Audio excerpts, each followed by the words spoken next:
السلام علیکم ناظرین، امید ہے کہ آپ لوگ خیریت سے ہوں گے۔ آج کی اس ویڈیو میں ہم آپ لوگوں کے سامنے اصحاب کہف کا واقعہ لے کر آئے ہیں۔ یہ واقعہ قرآن مجید کی سورہ کہف میں بیان ہوا ہے، جو ایمان اور استقامت کی لازوال مثال ہے۔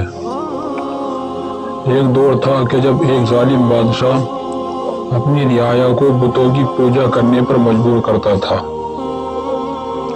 اور جو انکار کرتا اسے سخت سزا دیتا۔ اسی دور میں چند نوجوان ایسے تھے جن کے دلوں کو اللہ نے ایمان سے روشن کر دیا تھا۔ انہوں نے فیصلہ کیا کہ وہ صرف ایک اللہ کی عبادت کریں گے اور شرک کو کبھی قبول نہیں کریں گے، چاہے اس کے لیے انہیں اپنی جان بھی دینی پڑے۔ جب بادشاہ کو خبر ہوئی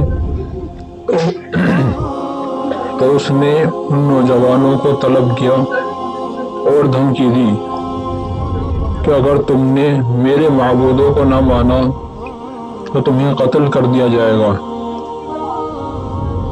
مگر ان نوجوانوں نے اللہ پر توکل کیا اور اپنے ایمان کی حفاظت کے لیے سب کچھ چھوڑ کر ایک غار میں پناہ لے لی۔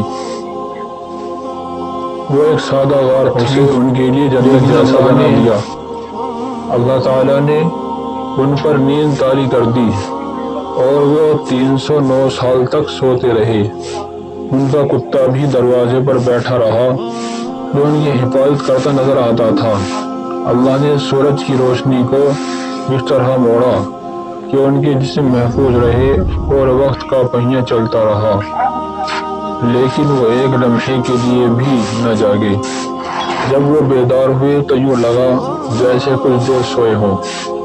انہوں نے ایک دوسرے سے کہا، کتنی دیر سوئے رہے؟ کسی نے کہا، شاید ایک دن یا کچھ دن۔